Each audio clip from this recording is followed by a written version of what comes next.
దగ్గరికి వెళ్ళి అండగా నిలబడతారో వాళ్ళకే ఈ ప్రభుత్వంలో గుర్తింపు ఉంటుంది.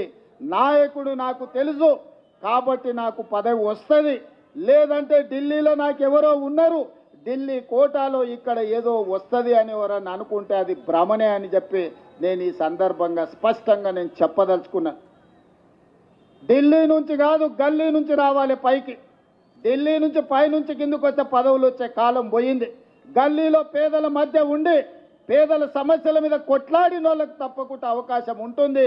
ఖానాపూర్లో మనం ఒకరికి ఎమ్మెల్యే టికెట్ ఇచ్చిన వెడమ బొజ్జు అని, ఇందిరమ్మ ఇంట్లో ఉండే ఒక యువకుడికి ఈరోజు ఎమ్మెల్యే టికెట్ ఇస్తే ప్రజలు గెలిపించారు. పైసలు చూసి గెలిపియలే, ప్రజా బలాన్ని చూసి ఎమ్మెల్యే గెలిపించారు.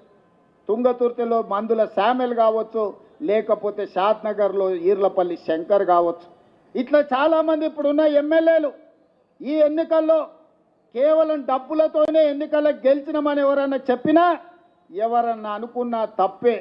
డబ్బులతోనే గెలిచేటట్టు ఉంటే చంద్రశేఖరరావు 100 సీట్లు గెలిచేటోడు. లారీలో కొద్ది పైసలు ఉన్నాయి, ఆయన దగ్గరనే కాదు, ఆయన కొడుకు దగ్గర, ఆయన బిడ్డ దగ్గర, ఆయన అల్లుని దగ్గర, ఆయన సడ్డకుని దగ్గర, అల్మారీలలో బీరువాలలో కాదు లారీల నిండా రూపాయలు ఉన్నాయి. మరి వాళ్ళు సీట్లు ఎందుకు గెలవలేదు?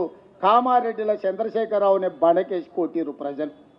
కాబట్టి ఇవాళ సొమ్ములతో ఎన్నికల్లో గెలుస్తామనే విధానాన్ని మర్చిపోండి. ప్రజలలో శ్రమ ఉంటే, ప్రజలతో ఉంటే ఎన్నికల్లో గెలిచే అవకాశం ఉంటుంది.